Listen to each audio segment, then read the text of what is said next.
We got a 1979 Honda CM400T. Customer brought it in. It's got an oil leak. It's got a couple different spots it's leaking.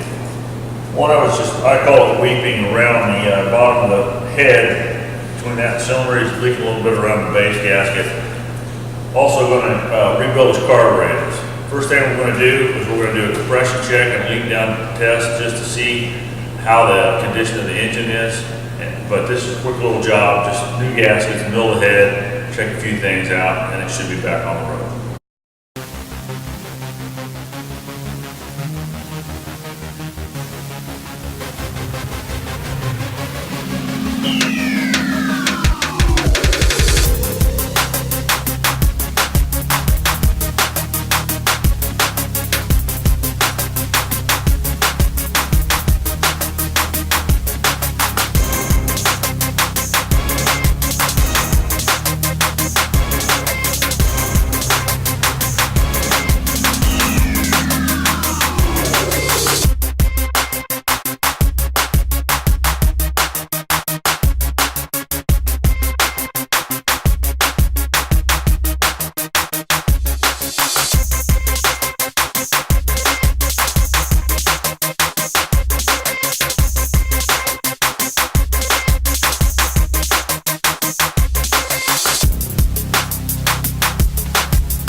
Okay, we've checked the cylinders and leak down test on this. Now we're ready to take the valve cover off.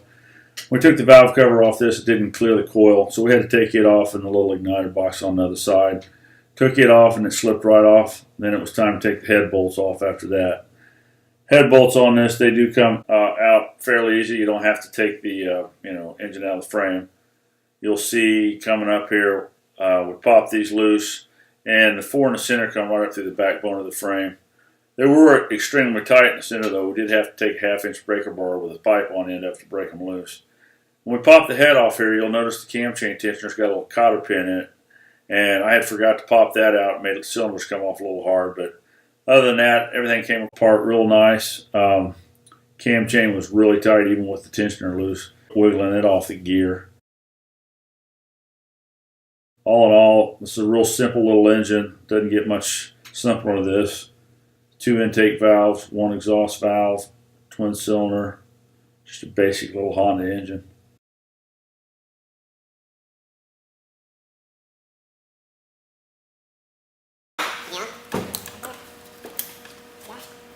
Right there is where that cam chain tensioner pin needs to come out. This cylinder was really stuck here, so there's a lug on each side of this cylinder head. What I did was I took a larger screwdriver and I just tap it in there gently.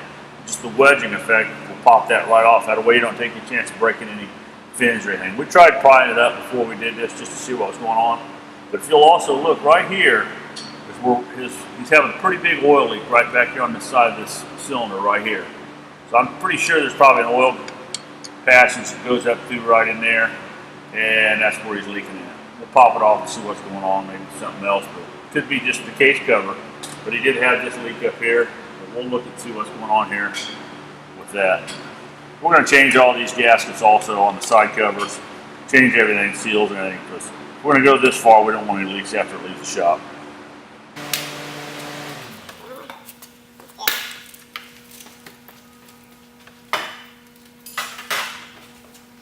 We got a little leak. It's probably been right here. You can kind of see how wet this is right here on this gasket. See how everything else is dry? We got a little bit of back here too. The oil's coming up here. But this oil passage runs up. Oil comes through this right here under some pressure. So I'd say that's what's caused this right here. This gasket is just old. Like I said, it's almost 40 years old. It just failed. Kind of starting to fail on the other side also.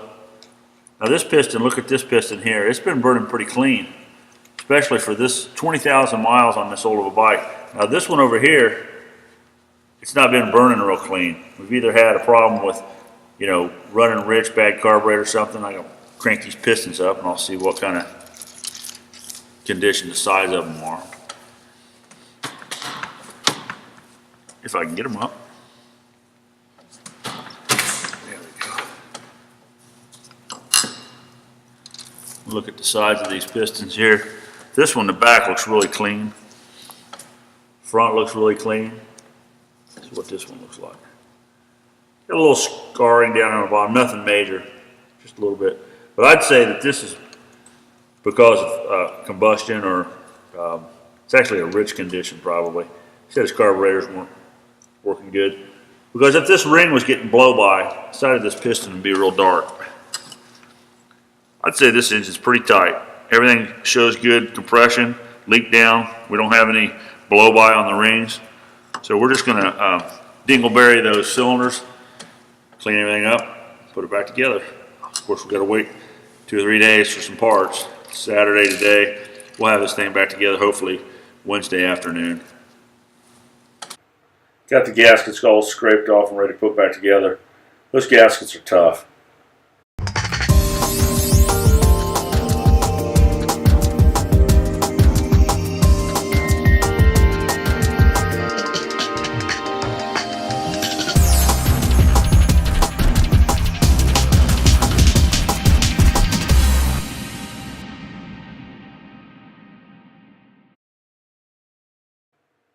We began the reassembly. Cylinders on here, the head's going back on. The left crankcase cover's off. That's got the timing mark there. Also going to put a new gasket on that. On that side we also replaced the shift shaft seal. Other side we did the Kickstarter seal and the tack seal. Putting the cam gear back on here. You see me putting a little sealant on this right here. It calls for it in the Honda service manual. That's some Honda Bond. You don't want to put much on there, just a light coating. You could actually see when we took it apart what it was on originally. Super, super thin. Here we go with the rocker arm assembly. Then we'll drop the head bolts down through that.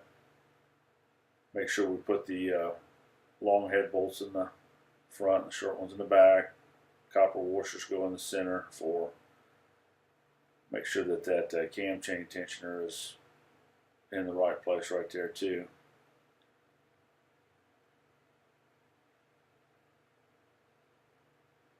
Everything's buttoned up here, putting the exhaust on. And we're just about ready here to stick some carburetors on this thing. Got the adjusted the valves.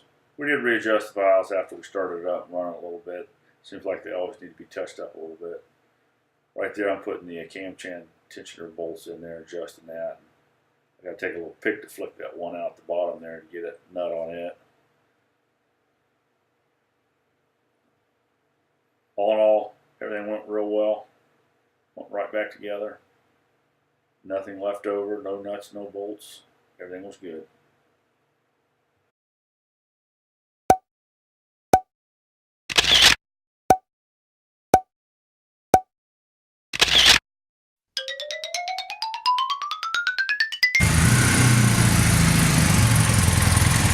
One Frozen Wasteland Later.